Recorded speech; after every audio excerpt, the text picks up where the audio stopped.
Whiskey 9 Yankee, 7 November Golf, over. Whiskey 9 or go. Whiskey 9, 7 November, interrogative Alpha Bravo. Negative Alpha Bravo. And this is 7 November Golf, Roger. Request you check your Romeo side. I'll go ahead and check my Tango side. 7 November Golf out.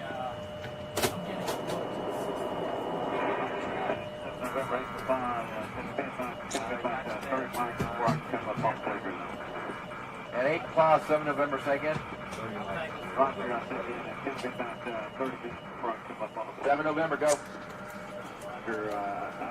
copied a while ago, 1 Charlie transmission that my thing used, November go, 1 Charlie, And 8 5, this is 7 November, Charlie. 8 5 right now. Now 1 Charlie, 7 November, go. This is 1 Charlie, reference to your lines. You're Brandon 158 extra 5 5 1200 between teams and local. Also request 3 units take inbound message to see if we can try to get Whiskey 9 and 8 for pause. This is a pleasure, Alex. And this is 7 November, Roger, stand by. Got that? Got it? Alright. And all units, this is 7 November Golf. My unit Alpha, Echo, X-ray Alpha Alpha in there.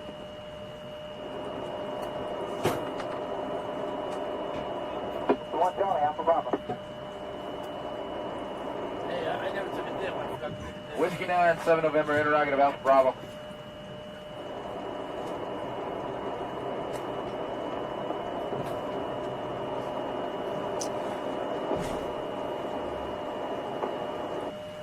Whiskey 9 Yankee, 7 November Golf, over.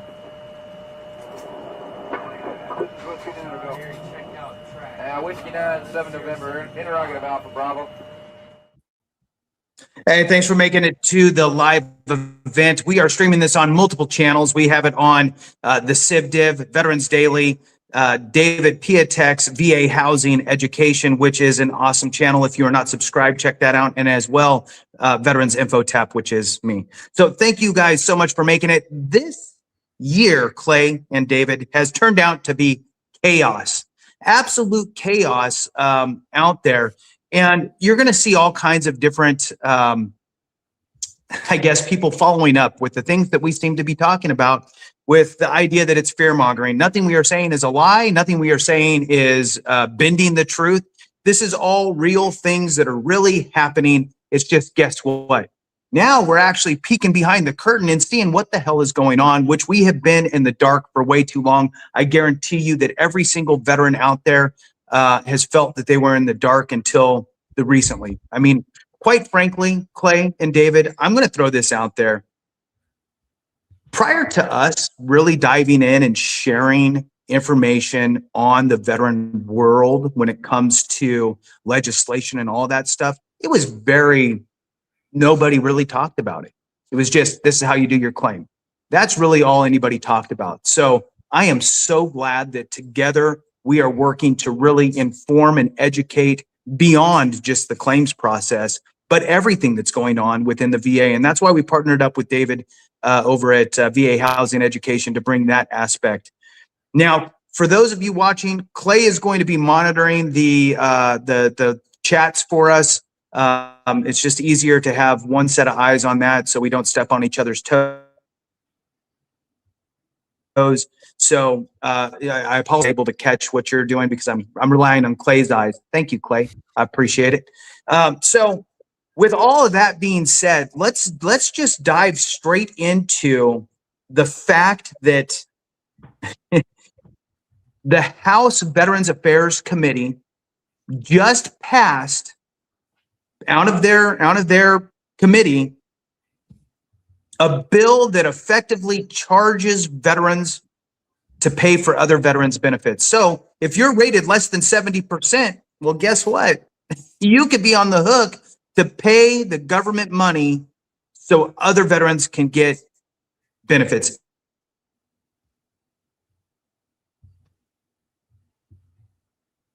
If it passes. Clay, I'm going to kick it to you before we're just going to dive into a lot of this chaos that's going on. But first, Clay. Yeah. Thank you for the donation. The Wraith 0406. Definitely appreciate that. David, I believe that's on your channel to be specific. So that's awesome to see. This is, man, I like how you said you're going to dive straight on in. I like to say rip the Band-Aid off. This is a bigger deal than what we are making it. Really, it is.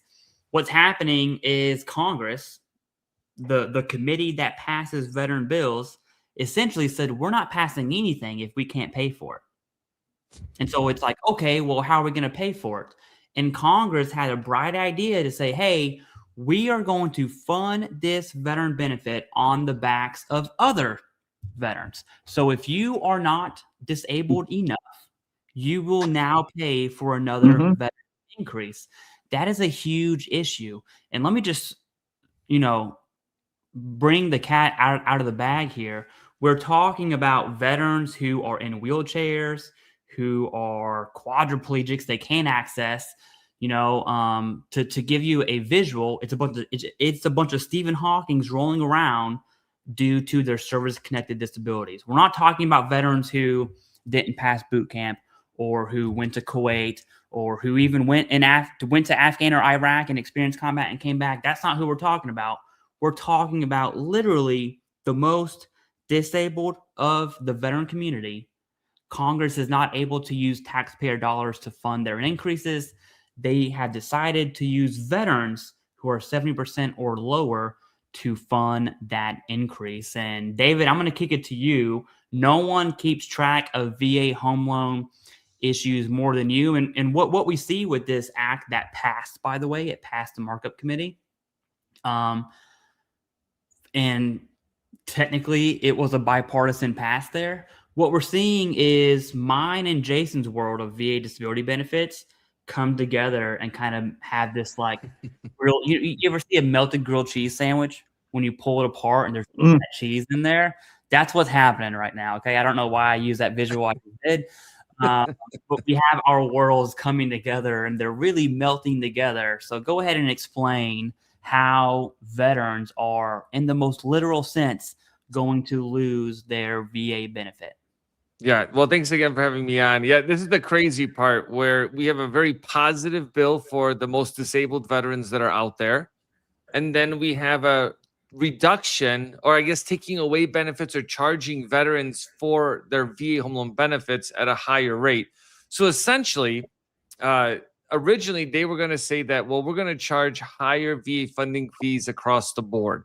And there was a lot of backlash from that. So now they've come down and said, well, we're going to triple the VA funding fee on interest rate reduction refinance loans. We're also going to triple it on VA assumptions.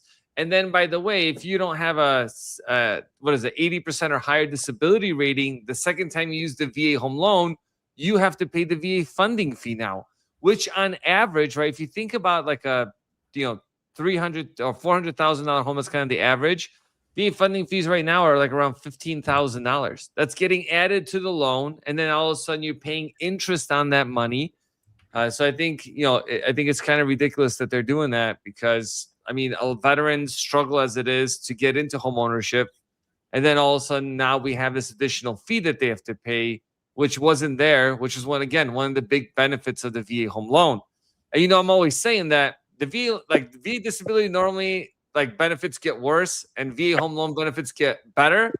This is one where it's the opposite for once, but not in a good way. Right. Yeah, totally. One of the big things I think that I think that a lot of people think to themselves, this isn't going to impact me. This isn't going to be that big of a deal. Whatever, brush it under the rug, keep moving forward. That sucks for some. Look, it's for one of us, it's bad for all of us. Believe me when I say that. It's the same as when I say a win for one is a win for all. This is something that cannot be, and I'm going to use the word tolerated by our government. We cannot tolerate the government going, you know what, hey, I got a great idea. Let's do this for veterans, but we're going to charge disabled veterans to do it. This is a cannibalism of our benefits. We cannot have cannibalism of veterans benefits at all, ever, never, ever. Don't let it happen. It's an erosion. It's a chipping away at what everybody that came before us worked so hard to get for us for our time in service. And look, there's been so much negative information out there that it drives people to start to, I don't know, feel guilty and feel a little bit shamed for whatever you have. Don't ever do that. We, every single one of us, regardless of your rank, regardless of your time in service, regardless of any of that, we're severely underpaid compared to our civilian counterpart. Okay. How does the government make up for that? Because we have a healthy benefits package. Okay. We have a healthy benefits package that we should be partaking in. And there's plenty of us that walk away from that. So do not let Congress push forward something like this. And I'm going to throw this out there. Look, I'm 100%, all of us, 100% in agreement that the most catastrophically injured of all of us should absolutely get more. Absolutely. That needs to happen. Survivors benefits through DIC, dependents indemnity compensation, with a steady 1% increase over, I think it was 5 years. That needs to happen. These are things that need to happen, but surely they should not happen on the back of other disabled veterans. That's a weird thing to do. David, my question for you here is, if something like this were to go through, if it gets approved and goes through the process and becomes law, in your professional, and I know this is a guess, in your professional opinion, when you've seen things happen for VA home loans, it's not just the next day, it is what it is. It takes time for them to implement it. What could you envision as kind of the process of this coming to fruition if it were to pass? Like, Well, how long does it take? Well, I'll tell you, I hope it takes as long as it's taking this VA foreclosure program to come through. Okay, because no, it's been a long time right now. But I'm assuming since they're the ones that are going to be making money, they're going to try to push it as fast as they can. Normally, from the time the president signs it, they normally, from what I've seen, is a 6-month window that they'll sign. But it'll also depend on how fast this program is going to be implemented. Because if the program has to be paid for through this program, and they want to implement it immediately, we may see an immediate change. So it would be basically applications then into closing based on that final date, right? So if you close before it's being implemented, then you're basically grandfathered in. And then as soon as they roll out the new rules, then it's going to obviously change for the person that's going to be closing afterwards. And you know, right now we don't know what's happening with the markets. They're always shifting. So if rates do go down and people want to take advantage of the interest rate reduction refinance loan, which is obviously a huge benefit of the VA home loan program, and a lot of people just used it for just that benefit. But now again, kind of looking at it and going, well, if the fees are tripling, you know, where do we really sit on utilizing that benefit? And are they going to purposely steer benefits or veterans away from using the VA loan, which would be shameful? Yeah, I mean, there's a lot of things that get under my skin about this specific bill. One of them is, and this is where it is political. Okay, there are party lines and people are voting with party lines, period, point blank. That's just no way to avoid it. So let me just give you a synopsis. If you don't know what we're talking about, let me catch you up. All right. This bill was introduced by Republicans. I call him 50 Cal. His last name's Barrett. I just call him 50 Cal, right? If you get it, you're cool. If you don't, then you're probably a nerd. Anyways, it was introduced by him. And Republicans were like, hey, Democrats, is there any way we can fund this? And they just silenced until the bill had a hearing. And that was a huge blow up issue. And the chairman, who's a Republican, was like, hey, we're passing this with you kicking and screaming across the aisle if we have to. Like, okay, that was a big statement there. Obviously, both sides are at fault. Okay, so now we fast forward to the markup committee when it passed. And Democrats come to the table with multiple options to pay for it. And here's what makes me mad, okay? Don't directly quote me on this, but I believe they had to offset it. They tried to pull funds from ICE funding. Nope, can't touch that. That got voted down immediately. They tried to pull funds from tax cuts out of the One Big Beautiful Bill. That got shot down almost immediately. There were a couple others.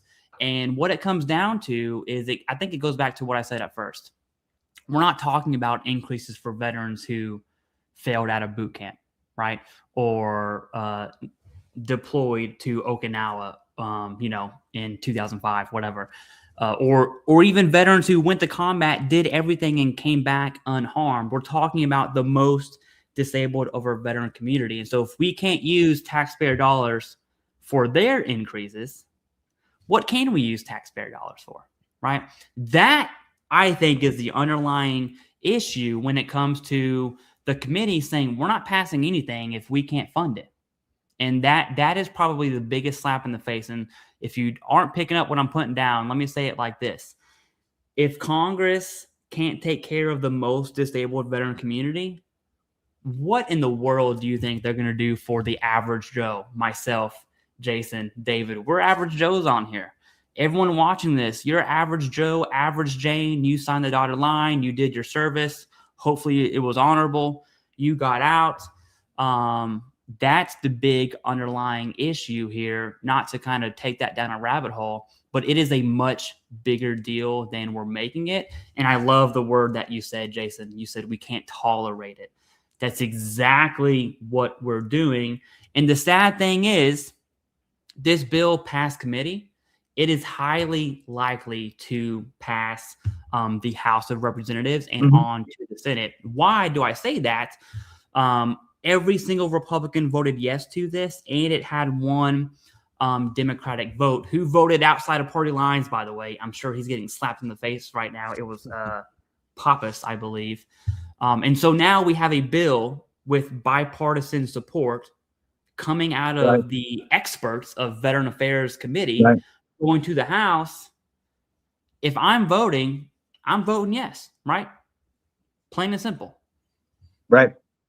This is the way it works, right? So the all of these different committees, right? And it's like, we're not a big government channel, right? Talking about every single thing, but your Ways and Means and all these different committees are the subject matter experts for that specific thing. When they're the first set of eyes to go, this makes sense or this is stupid. They said this makes sense. They're kicking it to the rest of them. And believe me, there's some congressional members out there that, well, they're lazy. I don't need to research it.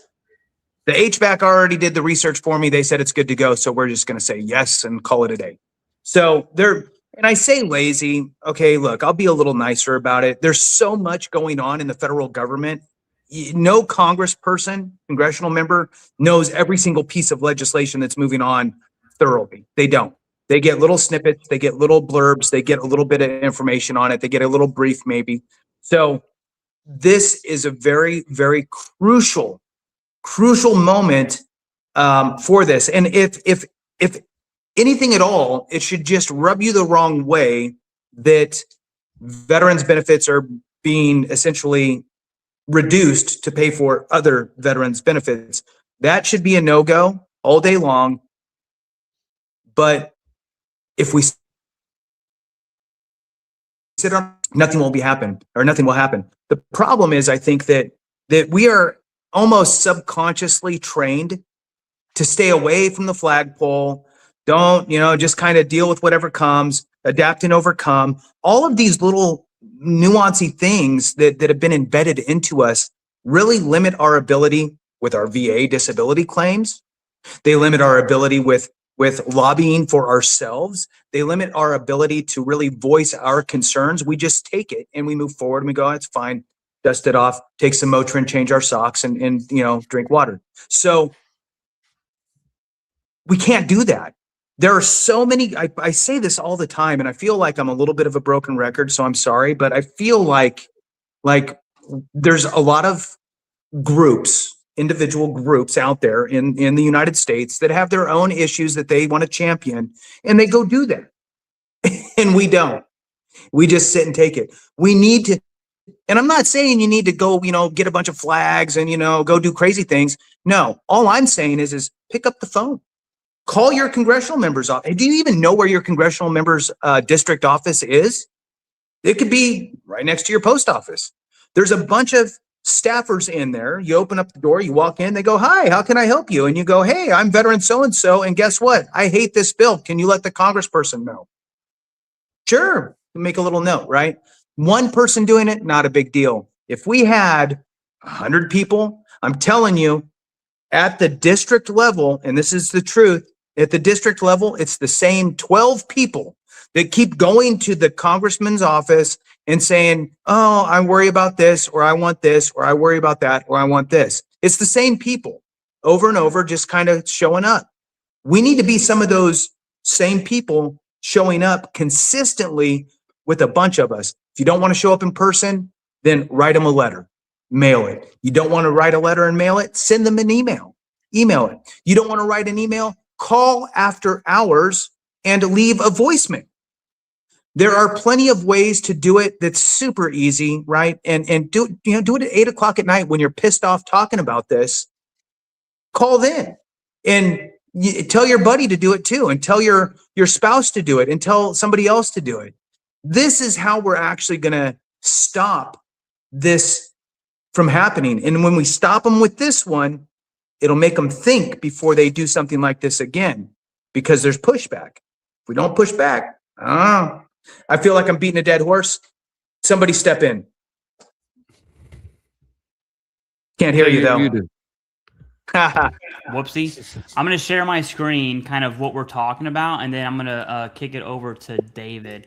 All right, so here we go. We're talking about a veteran who has 50% for PTSD. They have 10% for tinnitus. That's a given, right? Let's say their lumbar spine's 10%. They have radiculopathy in each leg. That's 69%. Let's say they got migraines at another 10. This veteran right here who has PTSD, tinnitus, migraines, a spine issue, nerve damage in both legs, that person, which is millions of veterans, by the way, that veteran is not disabled enough to receive their full VA benefit if this goes through. That's what we're talking about here. Now, imagine you're that person and you get told, "Hey, man, thank you for your service. I'm sorry you have suicidal ideations. I'm sorry you have difficulty maintaining effective relationships. But your service just wasn't good enough to not pay $17,000 funding fee. Sorry, dude. Back to the line." Literally, that is what we're talking about. So, David, who within the VA home loan world, what veterans are on the hook, so to speak, to foot the bill for this increase? So it's going to be so right now, if you use the way the bill is set up, that if you're using the VA loan the first time and you have a 10% or greater rating, then they're not flipping the bill. You're getting your full VA funding fee refund. The second time you use the VA loan, then it's going to be anybody that's 70% or less is going to have to flip the bill to actually pay for all these benefits. Which again, I don't really understand why the mentality is this way, because it's kind of like all the tolls, like in Illinois, right? They created the toll system so we could pay for the roads. Well, they ended up not using any of the money for the roads. They ended up using that money for other things. And the VA itself is the VA home loan specifically, should I say, is a very successful, you can say, business, right? They actually generate revenue. And so now for them to come in and say, "Well, you know what? They're doing really well. How can we take some of that money from them and start paying for other things that veterans are doing?" Which is just a slippery slope, because this could be the first thing that they do. Now, all of a sudden, they're going to be like, "Well, veterans have a really good benefit. They don't have to put any money down on the VA home loan. Well, and we can roll in the VA funding fee. So why don't we add another 3% to that 3% and make it 6%? Because they're not really losing that money. We're just going to go ahead and just put it into the benefits that they have. And we'll just tell them this is how it works," which again, it's kind of ridiculous. It's super ridiculous. Let's shift gears a little bit, unless you have anything else to say, Clay, on this. If No, not, our Congress sucks, man. Go ahead, take yeah, it from there. dude. You know what? I'm going to say one last thing, and I'll be fast. For those that know, sometimes I ramble, and so here I am. Anyway, I'm rated for that. So here's the idea: is that we have the opportunity to either speak up or not, and if we don't, I mean, then we're to blame, and that's really the end of the day. So to take advantage of our voices that we have and actually use them. And I know it sounds a little, soapboxing and whatever, but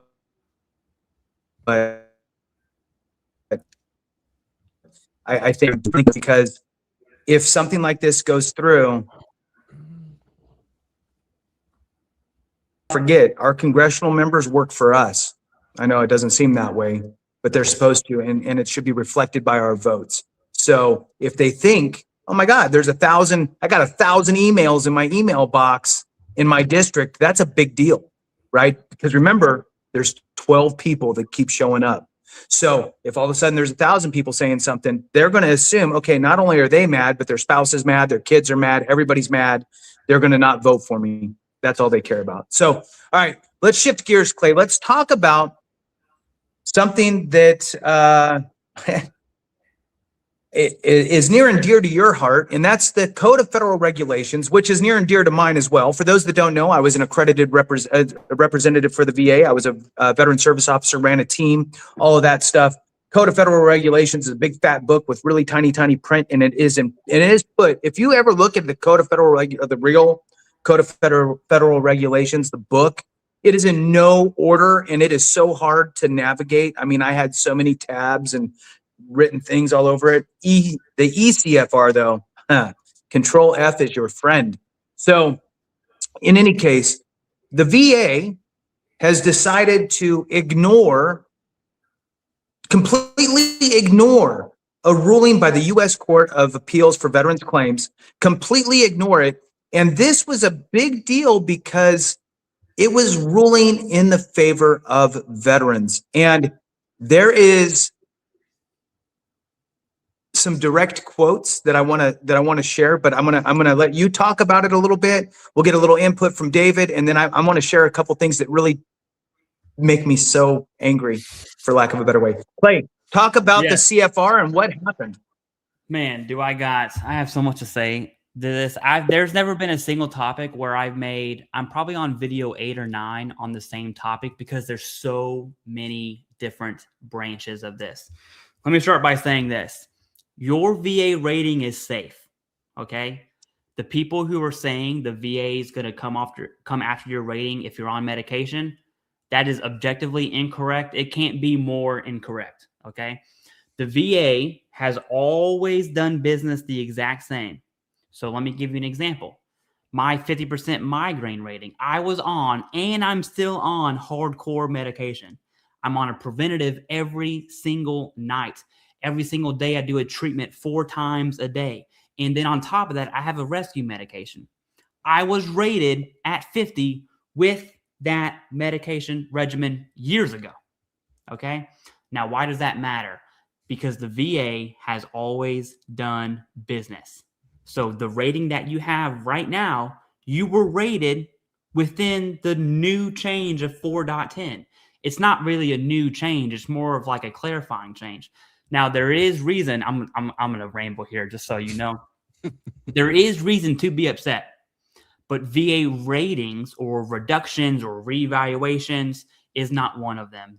People who are saying that, which is insane to me, that veteran service organizations are fear-mongering veterans to believe something that's false. It's like I've come full circle. It's like, well, hold on. I'm the fear-monger, guys, not you. All right. And so it is absolutely crazy to me. Now, let me tell you why veterans should be upset. It's fairly simple, actually.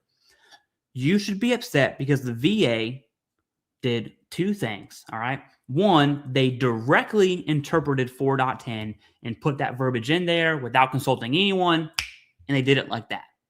That's cause to be upset. No, this change is not going to affect your VA rating. the VA is saying, hey, we're going to continue doing what we've always done. And another thing that should upset you is the reason they did that was to directly combat the court's decision. The court's decision is favorable to veterans. All right. That part I can hop on. But I think what people are doing is here on YouTube, it's veteran service organizations. I don't know if you have TikTok, but everyone is wrong on TikTok. I understand how stupid TikTok is now because I'll listen to it and I'm just like, yeah, you're just incorrect. Like you get 1 million views and you're incorrect. Anyways, everyone's saying the wrong things. There is something to be upset about, which is them changing it and them ignoring the courts. But the VA is not going to take away your rating, nor are they going to reevaluate you on medication. And so it's not a change. It's more So real quick, Clay, real quick, just because before people get too lost in the sauce. Yeah, I'm going. What was this ruling? Yeah. What was the ruling? Like what is this thing that was supposed to be good for veterans that didn't actually happen because the VA said F you? Yeah, so I'm going to do some way tops here. So about 15 years ago, there was this case named Jones, Jones v. whoever was the VA secretary at that time, ruled that, hey, hypertension, blah, blah, blah, blah, blah, it's rated with medication. That one's easy, right? Jones is kind of like a low tier case there. And so now we have medication embedded in 38 CFR for certain things like hypertension, plantar fasciitis for treatment, the new changes for sleep apnea, things like that. That's kind of not a big issue. The big issue is Ingram when it comes to musculoskeletal systems and the VA rating you on positive effects of medication, which remember, they've always done. If the VA didn't always do that, these court cases wouldn't exist, okay? And so now we have Ingram, which would be highly favorable for veterans, and the VA is saying, hey, court, I see your $2, I raise you $4. That's essentially what's happening right now. The VA is saying we are going to do what we've always done, regardless of the court. That's why people should be upset, not necessarily they're taking away your VA rating, right? Yeah, huge. So David, I'm gonna say this real quick. I want to just get your quick thoughts, and then I can't wait to say what I'm going to say. But first, I'm going to do this. All right, so what's happening here is that for musculoskeletal conditions, the court says, hey, VA, what you need to do is really view this condition as though there was no medication masking the symptoms. Okay? Your condition's still there. The severity's still there. It's just you're popping whatever you're popping and it's masking your symptoms. So let's take that out of the equation and let's figure out, which is kind of hard, but let's figure out how bad it really is. And let's rate the veteran on that number. That would be a good thing.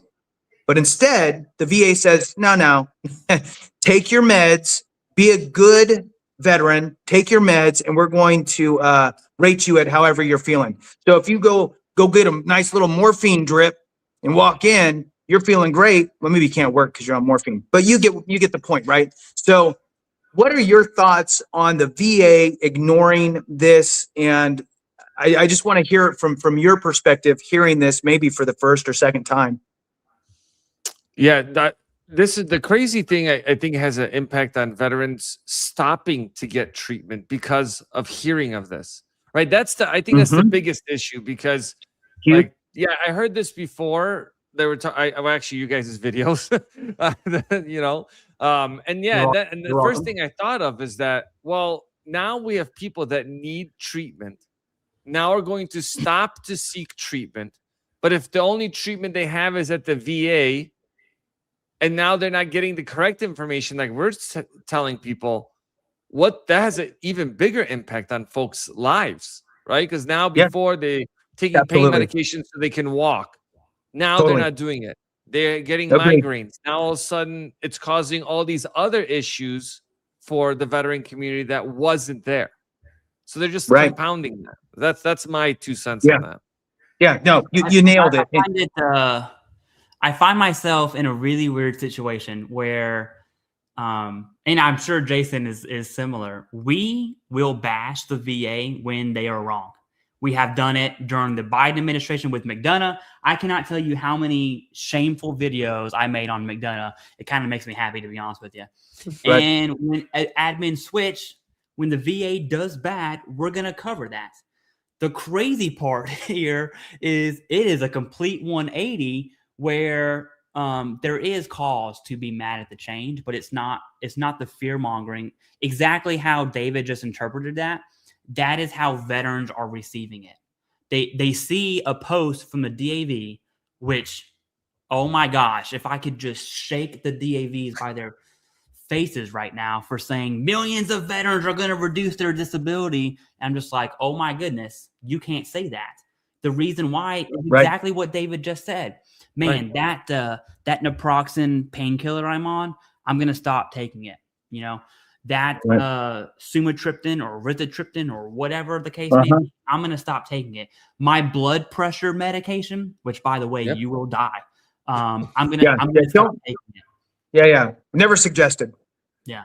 So I just can't get behind the veteran service it is crazy how we've become the voice of reason against people who will do anything to smear the opposite side. And I think this comes from an independent position. So anyways, I will stop talking because if I don't, I won't. So Right. Yeah. There you go.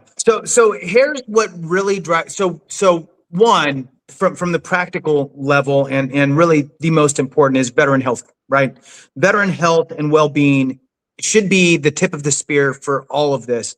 And this is in direct conflict with that due to the fact that there's compensation tied to it. Now you're going to have people that are incentivized to put their health to the side.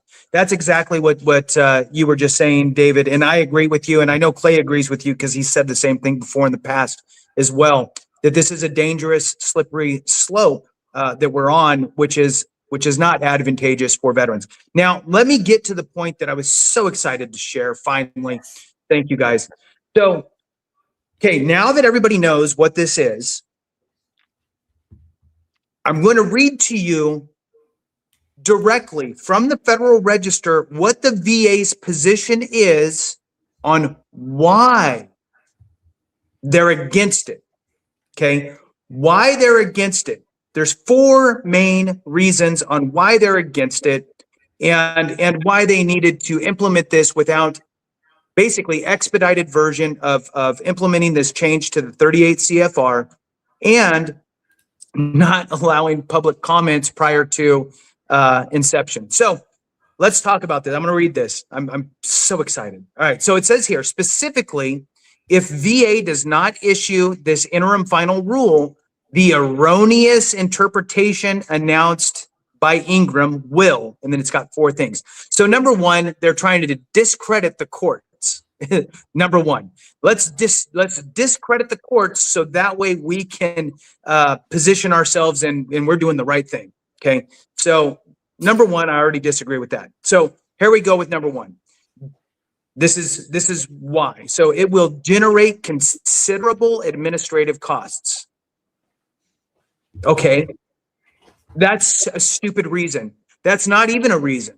Okay. Because regardless of the cost, you should be doing the right thing for veterans and for the veterans' well-being. Doesn't matter the cost. Do the right thing. Okay. Administrative costs should not have anything to do with your reasoning on why you need to implement this. Number 2, it creates a systematic delays in the adjudication system. Okay. This is another reason why they're wanting to do this, because it's going to create delays. Who cares if it creates delays? It's the right thing to do. Number 3, this one is pretty fun. It would place a burden on VA adjudicators and examiners. Okay, who cares? If it's doing the right thing, then put the burden, hire more people if you need to. Number 4 is my favorite, and I'm sure that everybody watching this is going to love it. It will cause an overall increase in compensation expenditures. That's your VA disability compensation. we would pay more in VA disability compensation expenditures based on a disability level that veterans are not actually experiencing. Well, guess what? Why are they not experiencing it? Because they're masking it with medication. It's still there. Stop taking your medication and it will show up. Trust me. So those are the reasons that our VA is saying that this should be ignored from the court. Blows my mind. Clay, I know that obviously you pulled it up. Thank you. I know that you love these reasons. I'd love to hear your thoughts as your blood is probably boiling inside of you right now. Yeah, it goes back to, man, I'm gonna hit on, so just as I defended the VA earlier, the reason to be mad is it goes back to the statement that this administration has been saying, is that we are putting the veterans first. Above all else, we are putting the veterans first, unless we have to pay for it. If we have to pay for it, oh my goodness, all of a sudden, that putting veterans first thing kind of gets racked and stacked under money. And we see this culminating event. I think it melts the Shirley Briley Act discussion and this discussion, where the committee is saying we don't have money to fund any bill. And so if you don't pull it from somewhere else, it's not passing because we're broke. And now we have the VA saying, hey, we're broke. We're broke for real. And so they're going to keep the status quo. That's a big issue, man. Now, I think what it does long term, and this is something that's way, way, way over my head, I think we're going to start pitting communities against each other, right? Well, why does ICE need, I don't know how much their funding is. I'm just going to make a number, 50 billion, whatever. Why does ICE need 50 billion when veterans are zombified by medication? Don't even get me started on VA's overzealousness of prescribing medication, but that's a different story. Why does this group need that money? Well, what about welfare? Why do these people, a single mom with 12 kids by 12 baby daddies, why do they get benefits? And so all of a sudden you have this it's a very weird, ugly, complicated, who is worthy of taxpayer dollars discussion. And that is not a conversation that we want to have when it comes to the veteran sphere. I'll say that. Yeah. I love the veteran sphere, by the way. Thank you. Yeah. So, David, I know that we only got you till for another 18 minutes or so. What other aspects are out there in the VA home loan world? Is there any sky is falling or great things happening? What do you see happening in that aspect? To go along with the negative things that are going on, there's a study that just came out that 57% of people saw an increase in their fixed mortgage payment. Okay, and I want to break that down because it's important, because we talk about this, but now at the beginning of the year, it's becoming a reality for a lot of veterans. And I get a lot of phone calls from folks that are like, I'm going into foreclosure because my mortgage payment changed and I don't know what happened. Okay. And most people on top of that think that their mortgage payments, when they get their initial mortgage, it's going to stay the same. So two major things that happen, or could be three. So one, property taxes change. And let's say you're exempt from property taxes, just like all these benefits that we're talking about, guess what? At some point, they're just too good to be true. And they're like, well, we give them all these tax breaks, but we need to pay for schools down. Well, we don't want to tax the regular people anymore. Now we got to figure out how we're going to shift that. Or what they do is they cap on how much they give you a tax break up to. But then all of a sudden, we just had this happen where I'm at, taxes went up 200%. Now all of a sudden, a lot of people that weren't in, that were tax exempt, now all of a sudden have to pay taxes. And then you have counties that mess up your tax exemption. Assessment. Right. Oh, assessment and exemption, both. Okay. And then mortgage companies do the Happened to same me. thing. Happened to me. Yeah, it happened to you. The tax thing happened to my friend that we just did a video on the other day where she's like, yeah, now I have to pay taxes and not a little, a lot. And that changes the budget, right? And for folks that are out there on fixed budgets, even if you're not on a fixed budget, like you still like you have fixed in the sense of how much you make every month. It's not like all of a sudden my bills go up $600 for the month and money's just there. Right. Like you have Yeah. to budget for it, right? You may be fortunate enough that you are. And then you have the insurance aspect of it. So a lot of veterans will think of, well, if I move to this state, I have this big benefit of not paying property taxes. But then they don't see the other side. Well, yeah, I save $200 a month on property taxes, but my homeowner's insurance is $800 a month, right? So you kind of have to really weigh that when you're going to some states, because like I know North Carolina doesn't really have any benefits for tax exempt or for disabled veterans, but their property taxes are pretty low. So you kind of have to weigh like where you want your benefits to go.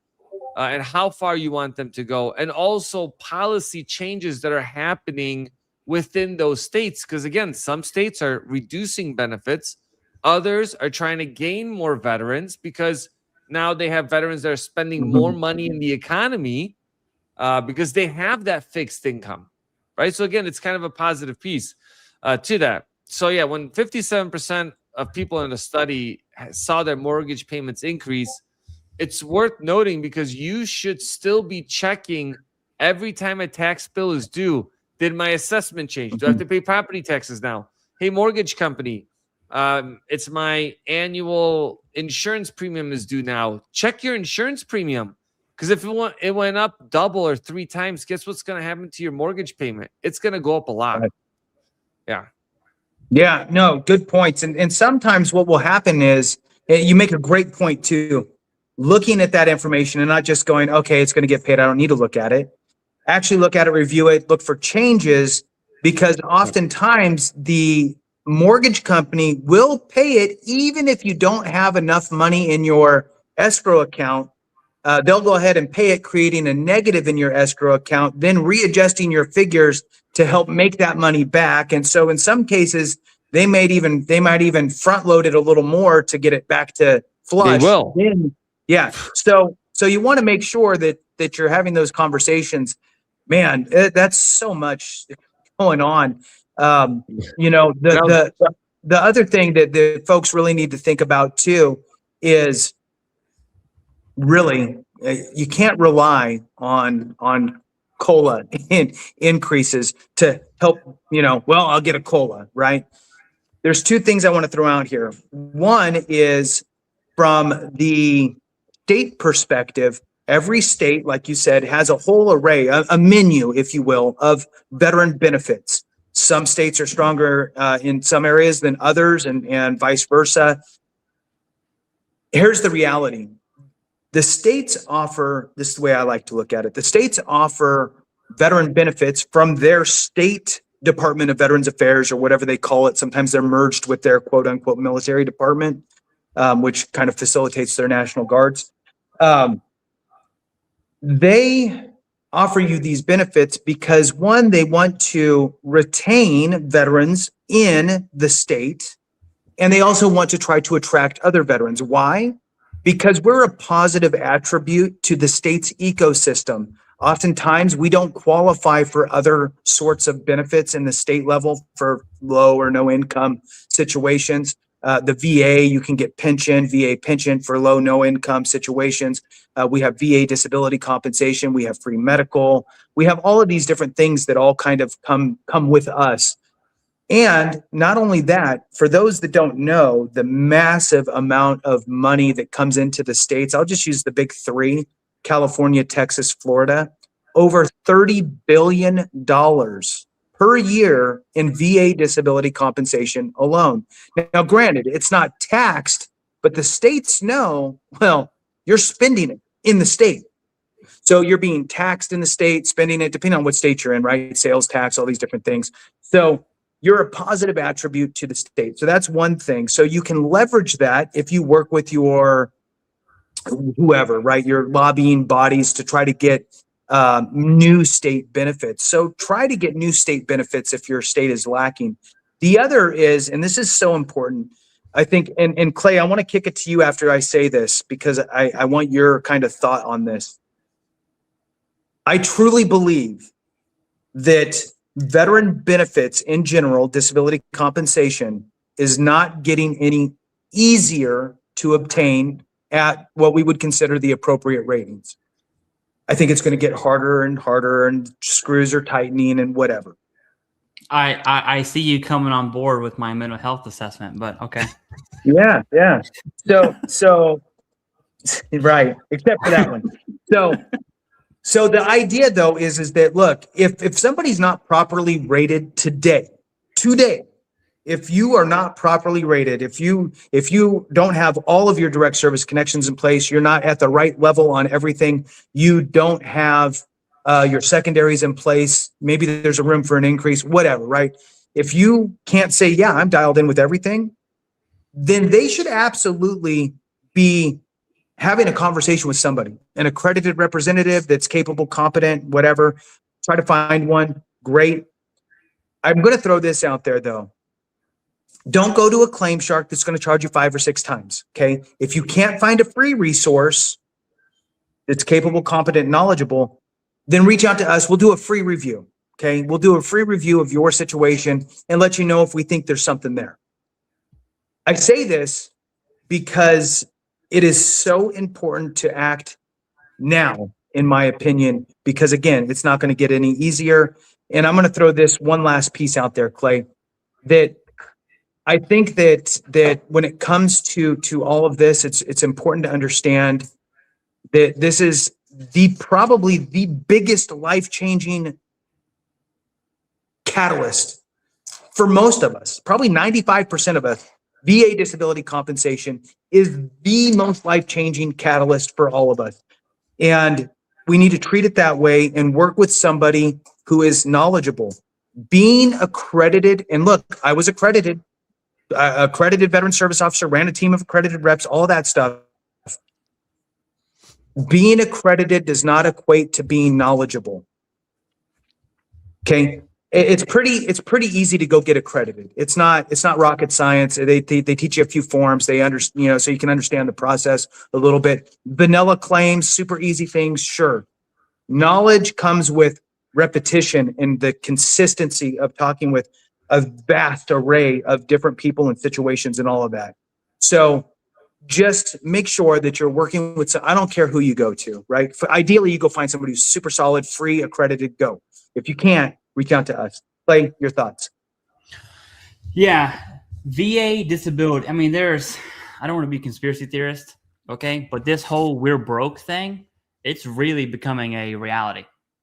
All right. The fact that we can't pass bills without an offset, the fact that the VA wants to change Title 38 4.10 because we're broke, it's becoming a reality. And so you got to get rated. Simply put, you got to get rated. And I know David has a lot to chime in here on too. Let me just put it this way. It hurts my heart genuinely whenever I see a veteran who is working and who is receiving VA disability compensation living paycheck to paycheck. It pains me so much because VA disability compensation, like you said, it's that catalyst that puts us above any other group of people.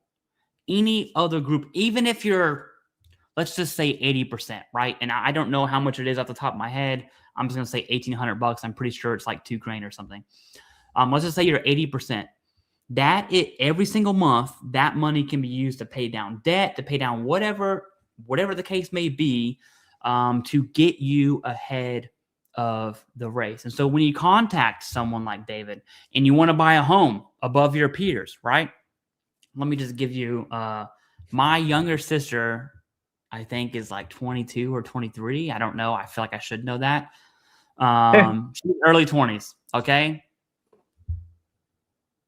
There's no way she's buying a house. It's not happening. She's not structurally set to afford a down payment, to buy a house, period.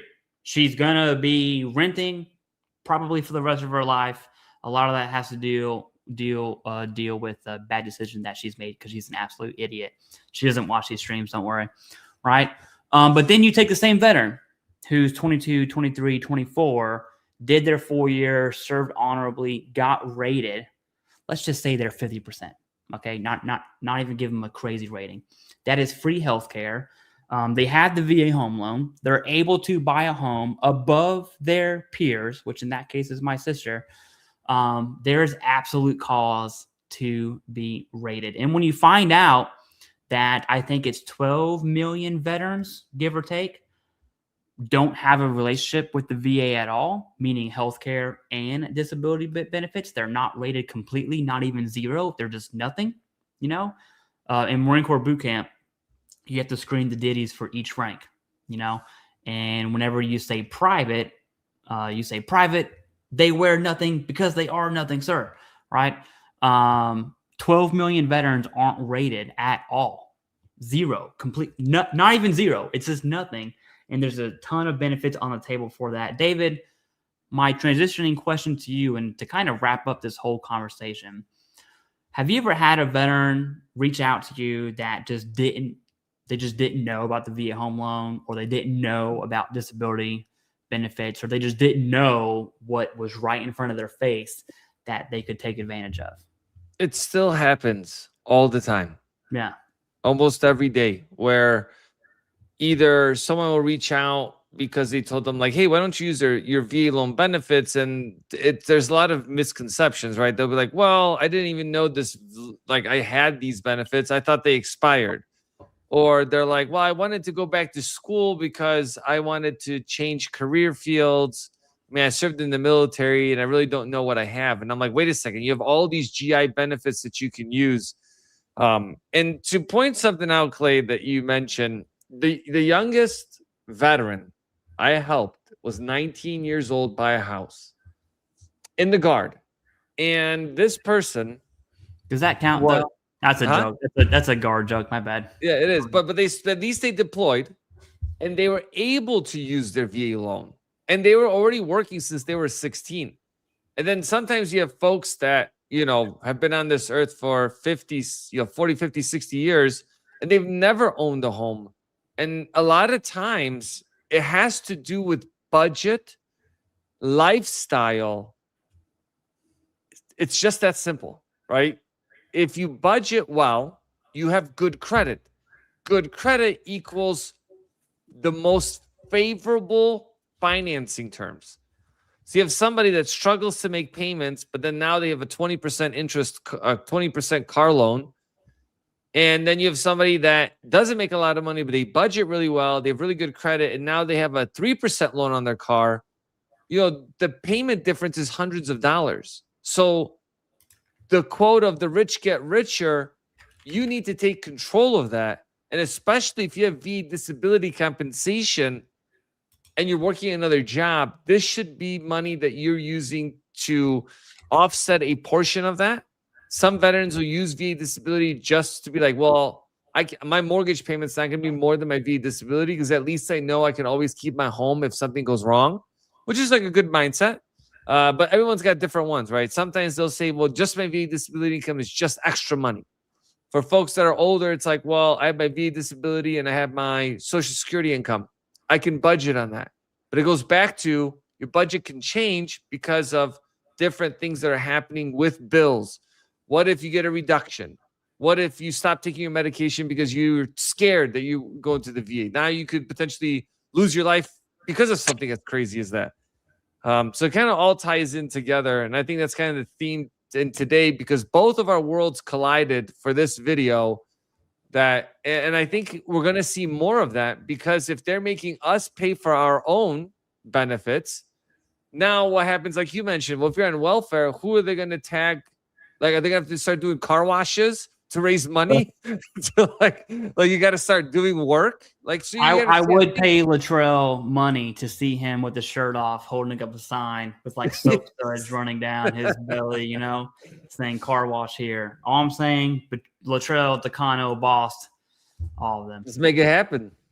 Yeah. I mean, you know what's crazy, Jason, and something that I kind of realize is our videos, we always like dive right into, you know, disability or news or legislation or whatever. I think we forget what it means to like the simple man. Like, for instance, the scenario of someone who's in their early 20s, who's a veteran, versus someone who's not a veteran in their early 20s. The advantages a veteran has, which are affected by the Shirley Briley Edmondson Act, which are affected by this 4.10 change, which are affected by mental health. Yep. Everything we do, I think we kind of lose sight a little bit on what that means to like the simple man veteran down at the bottom of the totem pole. Because the advantages that veteran benefits bring, you know, I mean, some would even say they're too generous. I wouldn't say that. Right. Yeah. Me either. Yeah. Agreed. Absolutely. Well, thanks for having me on again, guys. Hey, it's a pleasure, David. Thank you so much for making the time. With that, hey, thank you all for watching. If you're not subscribed to all of our channels, please do so. And again, VA Housing Education, David Piatek. Even if you're not in the market for a mortgage today, be the resource so you can share the information with others. And you never know, there might be something out there that you might want to take advantage of, and that's how you'll get that information. And then Clay and I have Veterans Daily. That is our joint channel, so you can get both of us going back and forth. There are times that we actually disagree, and that's kind of fun. So definitely check that out if you haven't. With that, thanks so much for watching. We really appreciate you. Have a great one, and remember, if we don't take care of each other, something went wrong. Boom.